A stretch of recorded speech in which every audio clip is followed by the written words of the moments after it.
Buenos días. Quiero explicarles cuáles son los contratos de tracto sucesivo.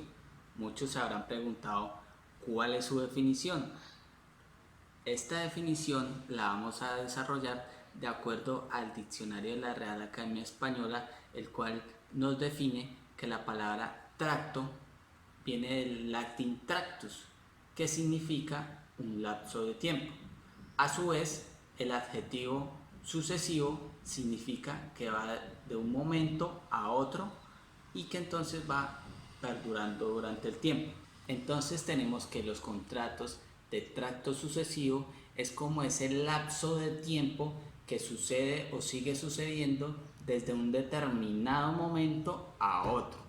También podemos aducir que son esas prestaciones que son periódicas y que perviven durante un lapso de tiempo. Ejemplo, un proveedor se obliga a una pluralidad de bienes, a entregar esa pluralidad de bienes y servicios de una forma sucesiva y que la cuantía no se define con exactitud y porque están sometidas a las entregas y a los servicios y a las necesidades de ese cliente.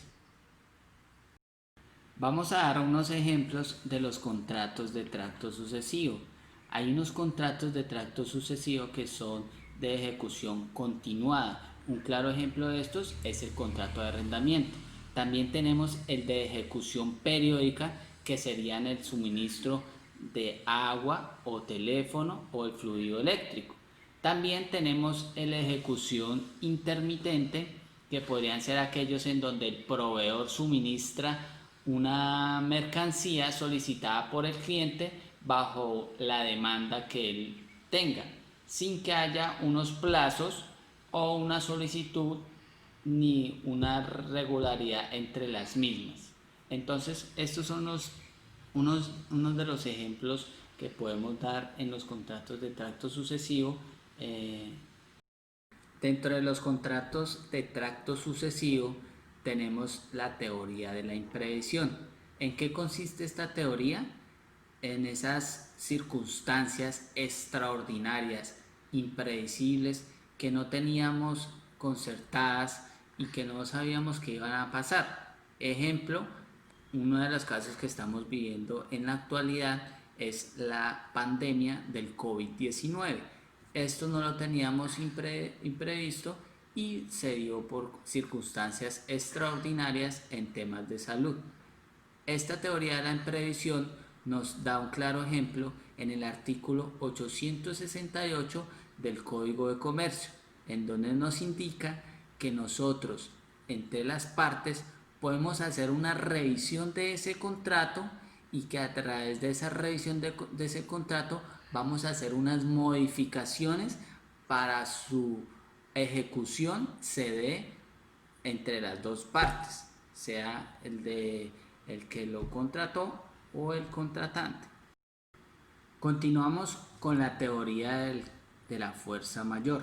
La teoría de la fuerza mayor es cuando existe un caso fortuito dentro de una empresa. Vamos a dar un claro ejemplo dentro de una empresa industrial en el cual hay la paralización de la ejecución de esa obra como tal, en donde una de las personas o varias de las personas tienen que estar en la ejecución de esa obra como tal, y debido a esa pandemia que estamos viviendo hoy en día genera que una de las personas afecte a las demás y esas personas que han sido afectadas van a entrar en un aislamiento de esa pandemia, en donde van a entrar a un tiempo de cuarentena. Cuando entran en tiempo de cuarentena, entonces esas personas que eran indispensables para la ejecución de esa obra, entonces no se puede dar y por tal motivo hay un caso de fuerza mayor.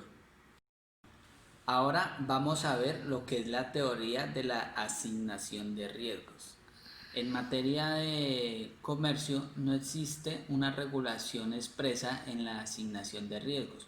Por tal motivo, siempre nos vamos a ir al artículo 1607 del Código Civil en concordancia con el artículo 822 del Código de Comercio, en donde nos indica que por principio general siempre va a haber eh, esa regulación de esos riesgos por parte del Código Civil y va a ser un acuerdo entre esas voluntades en donde van a acordar esa teoría de la asignación de riesgos.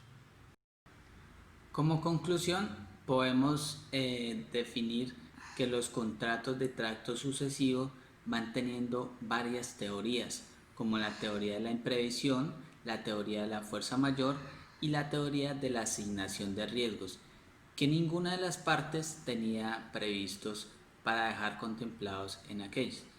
Por tal motivo, es esa invitación que se le hace a la comunidad en general que ha realizado estos contratos en que hagan un acuerdo de voluntades. Es ese principio del acuerdo entre las voluntades donde van a generar esa revisión y esa modificación de esos contratos que ninguno de los dos teníamos previstos.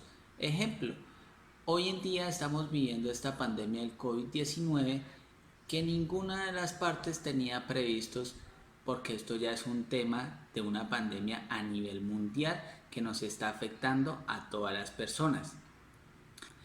Es por esto que se tienen que ir haciendo estos reajustes a estos contratos y de acuerdo a las circunstancias de tiempo, modo y lugar en donde usted se encuentre y la jurisdicción en la cual usted se encuentre, se puede ir adaptando a los decretos presidenciales.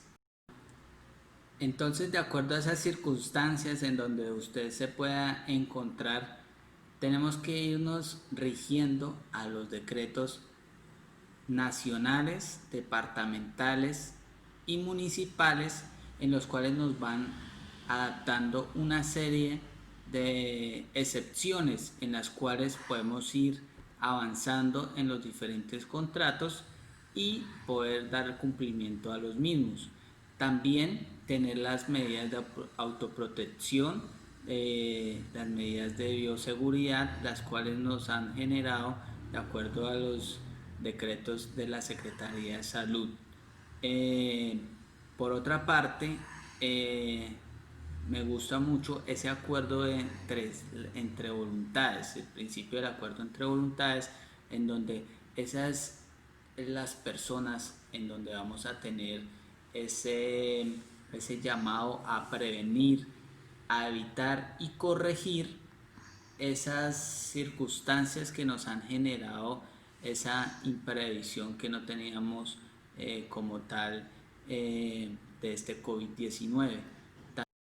El principio de la autonomía de la voluntad es uno de los más importantes que podemos destacar en estos contratos de tracto sucesivo, porque es el que está llamado a prevenir, evitar y corregir esa modificación de esos contratos para que a un futuro no lleguen a esos incumplimientos.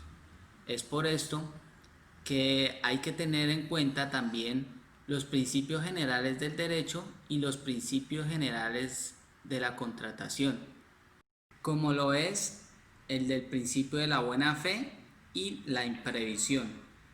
Esto es todo, muchas gracias